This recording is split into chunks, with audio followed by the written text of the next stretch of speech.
simpàtic.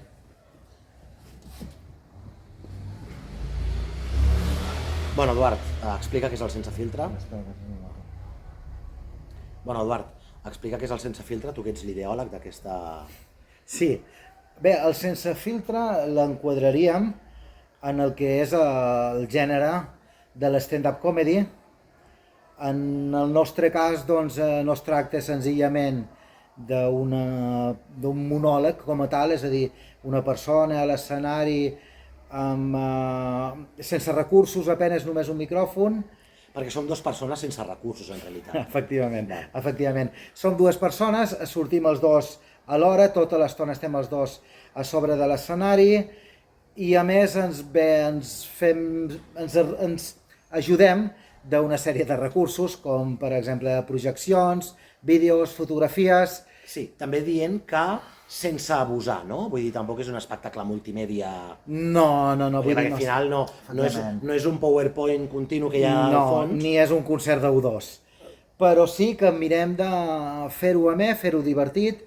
És entre 1h30 i 1h40 minuts i pretenem interactuar amb el públic d'aquesta manera, Sergi, que ens agrada a nosaltres. Que és no violentant la gent. Efectivament. És a dir, que la gent participi, però sense sortir a l'escenari si no vol, sense fer el ridícul, sense...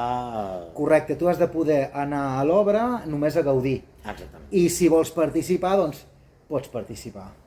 Bueno, tampoc no, de forma no gaire activa. Sí, perquè no volem que ens prenguin el protagonisme. Clar, perquè al final també ho fem pel nostre ego, això. Vull dir que si surt algú i ho fa bé, encara ens traurà una miqueta... No, ho hauríem de retallar. Sí. Que de què va el sense filtre? Bueno, el sense filtre al final són dues persones que expliquen que noten que es van fent grans i que llavors hi ha coses que passen avui en dia doncs a la feina, amb la seva família, amb la seva vida familiar, fins i tot nous conceptes com relacions afectives que no entenen.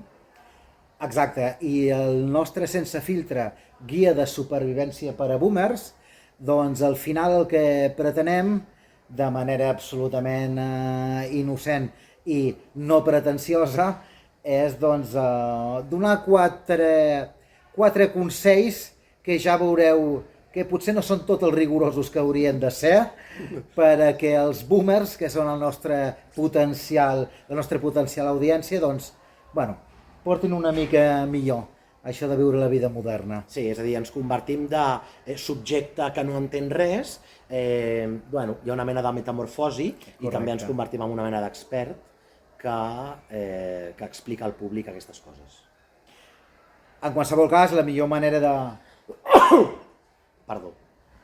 En qualsevol cas, la millor manera de que sabeu de què va el projecte és venint els propers 18 i 19 d'octubre al Centre Catòlic de l'Hospitalet. A veure el sense filtre. A veure el sense filtre i a passar-vos-ho bé. Esperem. Us esperem, sí, merda. Ja ho havies dit tu. No, però he dit esperem. A passar-vos-ho bé esperem. I jo us hi esperem. Sí, però ja de seguida... Bueno, tornem a gravar?